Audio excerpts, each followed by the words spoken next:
Get set. Start. This is the Starters on your home for sports in Montreal. TSN 690. Welcome back. Simon Tsalikis, Joey Alfieri, and Dave Trentadue. Like the man said, this is the Starters on TSN 690 every Saturday, every Sunday between 7 and 9 a.m. Every Saturday and Sunday, 8:05, Habs Breakfast. We'll do that on Monday, Wednesday, and Friday as well with the morning show with Connor McKenna and Sean Starr. Brian Wall will join us Saturdays at 8:05. He'll join the boys on the weekdays at Monday at 8:05. Habs Breakfast brought to you by Cafe Milano. Check them out at all three of their locations. And like Dave's mother found out yesterday, that yes, there is a Cafe Milano's in the West Island. Go and check it out today. Dave? I haven't been to that one yet. I've not been to the West Island, but I'm going to check it out. Yeah. I'm going to check it out soon. I'll be at the Laval location tomorrow, as I always am, Monday, Wednesdays, and Fridays at 8 o'clock. Monday, Wednesday, Friday, you're there? Like, I do the quiz. Is that why Habs Breakfast is Monday, Wednesday, Friday? Or no, is that's it the other way a around, good point, but it's the days that I do the quiz. Yeah. So I drive my daughter to school, and when I'm done the quiz, I just jump in for a coffee instead of having a coffee. Awesome. Yep.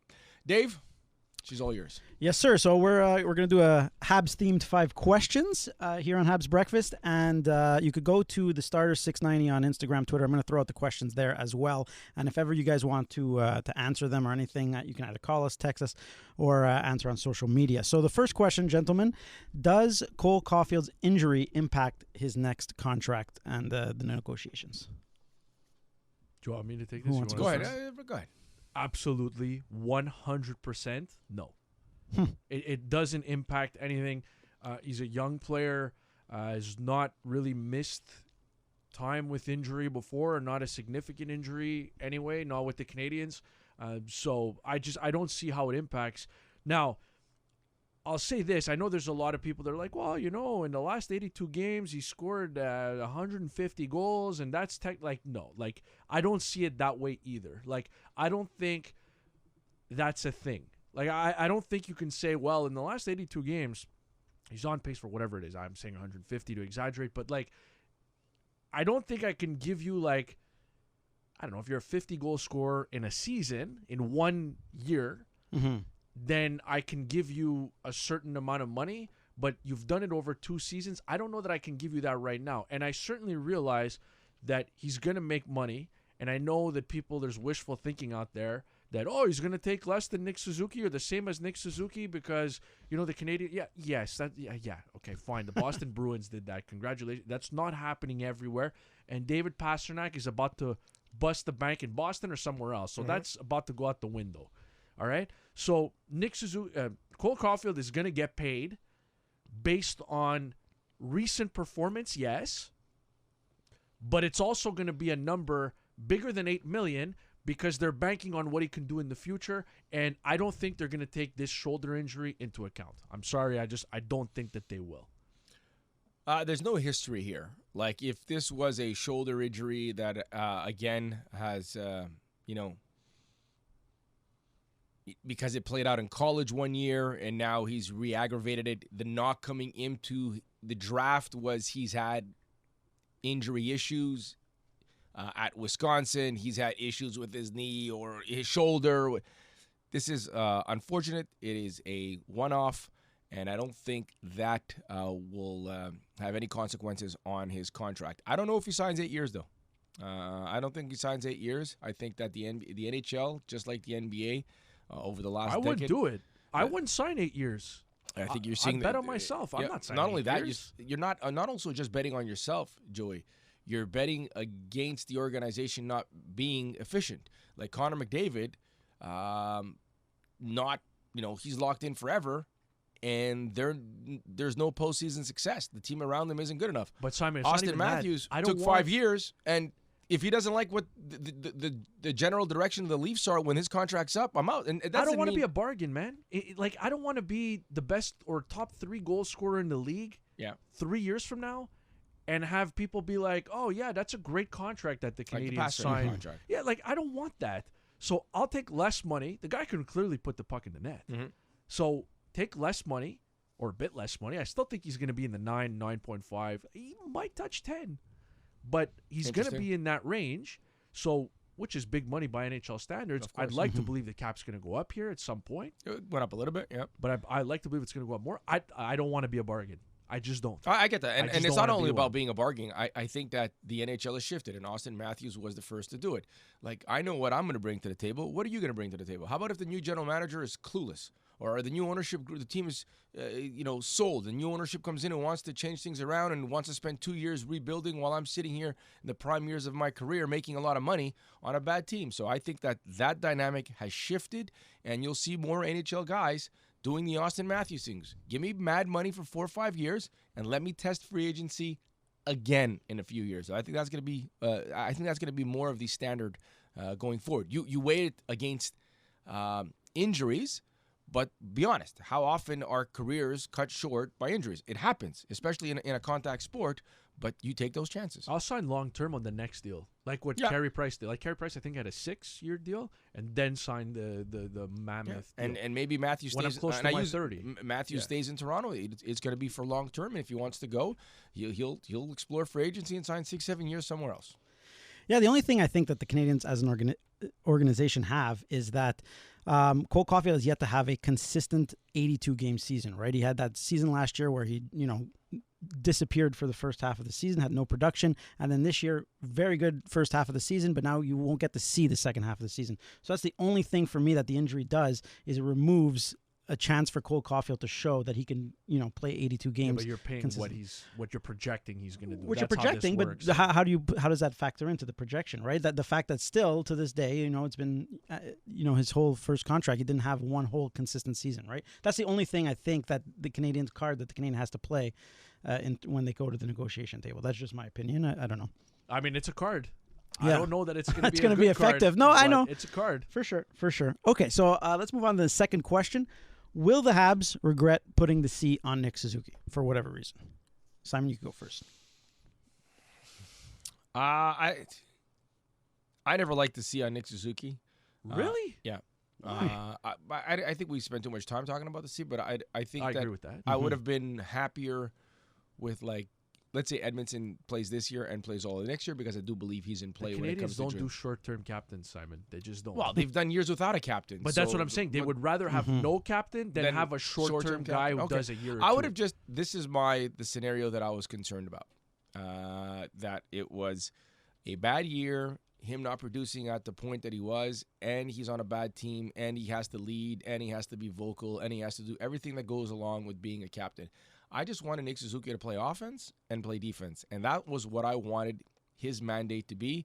And all the noise that goes around being a club that will be below 500 and non-playoff bound, I wanted that to fall onto somebody else's shoulders. Now, the silver lining is this. Looks like it's going to be a bad year, and Nick Suzuki is in a bad stretch here where he hasn't scored a goal in quite a while and hasn't accumulated many points over the last few games. He will only grow from this.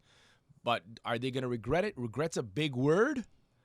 I don't think they're going to regret it. But if I would do it over, I would have went with my philosophy, and what you don't like, I would have put it on a veteran's shoulder for a game or two. It's funny, Joey, if the Canadians would have had that philosophy, would have been a much better locker room with Markov with a C, whether he liked it or not, and Pacioretty with 2 A's. Pacioretty and Subban with an A on their jersey each. Would have been a much better locker room. Yeah, I don't know. Much better dynamic. Yeah, I don't know about all that. I don't look. Well, I think the captain thing is overblown. The dynamic that became when Pacioretty became captain was disaster. So anything would have been better than that. Yeah, I don't know if anything would have been better than that, but that's a story for a different day, I guess. I don't know. Like I'm not sure. Like Nick Suzuki, they're gonna regret. I like Nick Suzuki. I can't believe. Like, again, I don't want to take shots at anybody, and that's not what I'm doing. But the guy's been playing with Rem Pitlick for a couple weeks now on one side, and I like Josh Anderson as a player, but Josh Anderson, is not a first line winger. So the production was going to dry up. I think it's a goal in his last 20 games now. I think it's one in his last 20. Number. It's not a good number. I get that, but still, I think for a team in rebuild, and we know that he's not a generational talent. Like, I think it's been a productive year. I still think he's a guy that can hit the 80-point mark, be an all-around center, 200-foot player that produces points. So, I mean, look, I think we heard last week Owen Beck came up, and Suzuki was the first one to reach out. Suzuki's learned from Shea Weber and other veterans. Like, they clearly want long-term captains. Shea Weber was there for 3 years. Pacioretty had it for 3 years. Gionta had it for 4 or 5 years or whatever. So I think that's what they're going for. They clearly want to build their leadership core around this guy, and I have absolutely no problem with that because I think he's going to be a productive player for a while. And 60 points in today's NHL is maybe it's not elite first line numbers, but he's 23 years old. I think he's going to get there. Yeah, and I think he fits the Canadiens brand, right? Like he was all over the place that summer before he was named captain. He was at every single media event. He was at every single charity event in the city. So he's speaking French at the All-Star game. I think he fits that brand of and kind of the swagger of the team. I hate using that word, but I think don't like that swagger? I hate it. I hate it. But I think he does fit. My only concern when he was named captain was what happens if they end up drafting a Connor Bedard. Like I felt that they could have waited a year, just to see what happens this year, and to see, because then maybe you end up with a guy who's not really the face of your franchise. Kind of like fine. What happened in Colorado. That blew up in Edmonton's face when they decided to trade Taylor Hall. They could have just left Taylor Hall and told Connor McDavid, you're going to be the highest paid player in the world, the highest paid player in hockey history, and Taylor Hall is going to be the captain. Big deal. Who's the captain in Colorado? Landeskog. Who's better at hockey, Landeskog or McKinnon? Yeah, obviously McKinnon. Who's better at hockey, Makar or Landeskog? Right. It doesn't have to be that way. Teams try to spin it that way. You could give the captaincy to somebody who is not your best player. Yeah, of course, you can. It's just maybe, there is something to be said about having the face of the franchise be your star player, right? Cool. All right. I do think the captain thing's overblown, though. Oh, I absolutely agree. I think older hockey fans are like, we used to have this debate, Gallo and I, against Melnyk all the time, and like, to Melnyk, like the captaincy is sacred, and it's but I think it's not that way anymore. When you're on a bad team, Joey, and like it's hard to be the captain on a bad team when you don't know how to be a captain. Like it's easy to be the captain, like probably easy to be the captain in Colorado. It's rolling, got a cup, you're winning a lot of games. Like sometimes the pressure and what you're like, you sit around your hotel room. Okay, 7 in a row. What do I do? What do I do? Do I go there and break hockey sticks? Do I tip a table? Like, do I tell the training staff to set up the Gatorade so I can go in there and kick over the Gatorade? Yeah. Sometimes it becomes like, what do I do here? Do I shut up? Do I sit down players individually? These are all things that you have to do. And to me, it may become more of a burden than it is, looking nice in a photo op at Laval-sur-le-Lac with a C on your jersey. Could have waited. Awkward things happen. Like, did Joe Thornton get stripped of the C and they gave it to Logan Couture? Correct. Is that what happened? Yeah, that was. I mean, and Joe Thornton's a Hall of Fame player, so first ballot. Yeah. These things happen, I guess. All right, so question number 3: who gets the Habs the biggest return at the deadline? Joey's gonna go first because I'm gonna take a sip of coffee. Nice. I'll wait to take a sip of my mint tea. So this is who who I think is gonna move. So to me, I think the biggest return, I think they're going to hang on. I don't think Joel Edmondson's getting traded now. I think they should. I don't think he will. I don't think Josh Anderson is going to be traded now. I think that's a move that you have to make in the summer. But clearly those guys, if they're moved, they would get the biggest return. I still think, and we're waiting on an update. Kane said they were going to update us on Sean Monahan's injury situation this week. That hasn't come through. And clearly, I mean, I don't know if the rehab's going well or not. I think it's going to be Sean Monahan. I think they're going to be able to get something from Monahan. It's probably not going to be as much as they thought at the beginning of the season when he was playing really, really well. But I do think that they're going to be able to get a high-ish draft pick. I think they'll, depending again, its level of health, if he can play or not before March 3rd. I think they get a good second round pick and a prospect. I think they can pull that off if he's healthy. I think he's that good. I think on a really good team he can be your third line center if healthy, but that's a big if. So I'm going to say that they're going to be able to trade Sean Monahan now. If they come out this week and say he's done for the season or whatever, I apologize, but this is my guess. I'm going to go with Sean Monahan's going to net the Canadiens the biggest return. Wow, nice. Like it. Edmonton's an interesting one because there might be, if he plays a little bit better next year, and the fact that at next year's trade deadline there's no tenure left on his contract, that's where a team might just pay a little bit more, because now if they need to retain salary for one more year, the cap is going up, but it's not, this is not $3.5 million. It's not the NFL salary cap going up here. I'm going to say, Dave, are you ready to write this down? I'm writing it down in my mind. In your mind. Okay, good, because I didn't see you with a pen in your hand. I'm going to go with Sam Montembeault. Wow. Sam Montembeault. That is Simon, they're not trading Sam Montembeault. That's not the question. No, that is the question. You can't get a return on a player if you don't trade the player. is who will get the not who would. Sam Montembeault is not getting traded, Simon. No, I like this take. I heard you, but why do you think he's getting moved? I think somebody's going to blow them away. Wow. With what? Maybe a first-round pick. A first-round pick for Sam Montembeault. I know. This is what I need to happen. And I don't like saying this. Oh, here because we go. that person Should have written it down. That person, yeah, No, I told Dave, you. erase I told you. I don't like saying this because Sam that Montembeault. person might be listening. They're But I definitely need a listening. goalie to go down in one of the other 31 clubs. And then it becomes very interesting. I think Jake Allen and Sam Montembeault would be two guys. Well, Jake Allen first, but somebody might call for Jake Allen because they're having goaltending issues. Fine. And then they might be wooed by Sam Montembeault, who I think has been clearly better this year. And if Nobody's giving a first-round pick for Sam Montembeault, and nobody's going to give... Can I get a second? I don't know. Like, listen, Okay, who's got... Simon, he's had an unbelievable season. There you go. Like, he's been... Like, listen, this guy, Boom. from the improvements he made from last year to this year, amazing. Like, I really, don't- I didn't know. I thought he was a backup goalie. I still think long-term this plays out. I think he's a really good backup goalie. So I don't think anyone's giving you a first-round pick for Sam Montembeault. Dave, your goalie, any one of your goalies go down.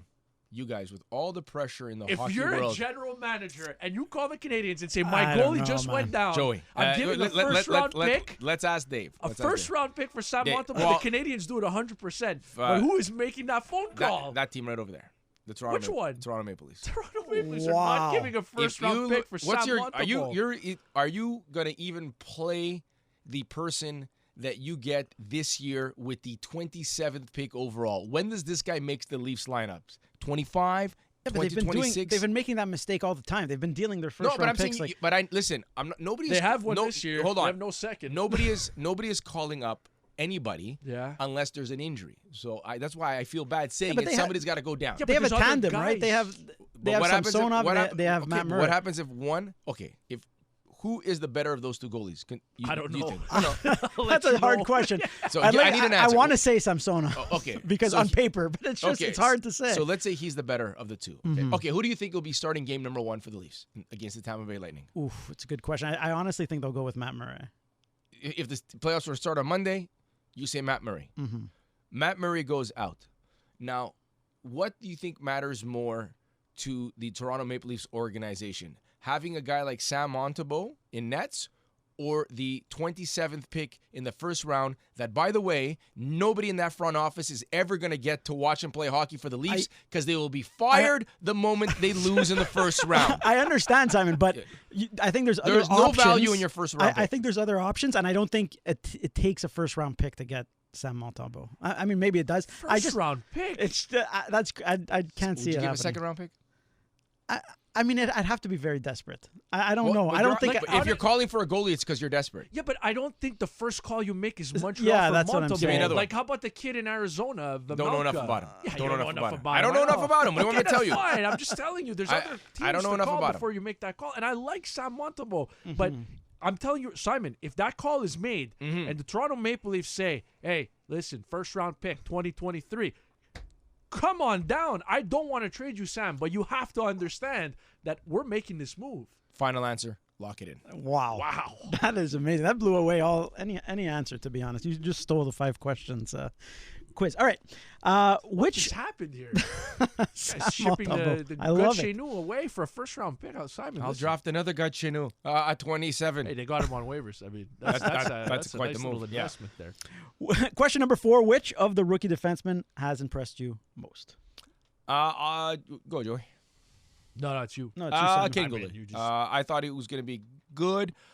The one thing, I don't pay a lot of attention, very little attention to amateur hockey. I'm sorry, I don't watch a lot of the Q or the Ontario Hockey League or NC2A hockey. I will watch the Memorial Cup. I'll watch every minute I can of the World Juniors. And just leading up to the Western Conference Final last year, he didn't have an excellent Western Conference Final, so I was a little bit worried about that. And then him stepping into a team where he was going to be asked to play important minutes. He wasn't just getting pressed into the line. He was getting pressed into the lineup. He wasn't being babied into the lineup by playing 11 or 12 minutes a game on the third pairing and going up against the other team's fourth line. He got called into service, and he got called into service early, and he's exceeded my expectations. And the other guys really haven't. I was big on Barron just because he came from that Colorado Avalanche blue line factory. Still got lots of time to grow into his game, but to me, there wasn't been really any wow moment. Same for Harris. Okay, but who is it? It's going to be Kaden Gould Okay. for sure, yeah. And Jack Guy too, but Jack Guy's good, and he's a bottom pair. He's a third pairing guy, and he's very tough, and he can beat people up. Great. But Kaden Gould to me has become is legit. Yeah, I think Kaden Gooley's the right answer here. I'm fine with that take, but I think very quietly, like Jordan Harris has impressed me as well. Yeah, like, I know there's nights where it's a little bit more difficult than others, but the kid can move. I mean, this is essentially the first year after his NCAA career at Northeastern. I mean, I know he got a taste of the NHL last year towards the end of the season, but I mean, the guy's played some tough-ish minutes. I know he hasn't played top pairing minutes, but he's still around 18, 19 minutes a game for the most part. That's a nice number. He's played real. I've thought for a 22-year-old rookie in his first full NHL season, I think the things that he brings, the puck skills, the first pass, and I do think as a defender, I think there's some potential there as well. I know he's not the biggest guy. I don't know the type of offense he's going to put up. Like, I don't think he'll ever put up big numbers, but for a guy to make the leap out of the NCAA straight to the NHL without going through the AHL, it was very impressive to me. So Jordan Harris, a shout out for sure. That but I do think you're on the right track with Kaden Gooley. And at the beginning of the season, I know we didn't have a show. I just want to say that I couldn't believe that Arbor Jackeye broke camp with the team. Like, you guys are not even going to send this guy down to the AHL. And I know there's been some tough nights. I do think that his rookie season is being blown up because he's tough and he fights and all that stuff. I do think there's been some struggles there at times. But for an undrafted player to make the leap to the NHL, play a regular shift, that I've been really impressed with him as well. So, but I'll give you Jordan Harris just because you said Kaden Gooley, but I think the Canadians are really on the right track defensively. And I just want to say this. Did you see Logan Mailloux last night? Mm-hmm. A hat trick last night. The third goal was a Michigan goal behind the net. I mean, the guy's, I forget what the total is for goals right now, but he's having an unbelievable offensive season. So they're on the right track there on defense. They are. I think that'll be the when this team gets back to being playoff bound, I believe it's going to be led by 7 very good young defensemen.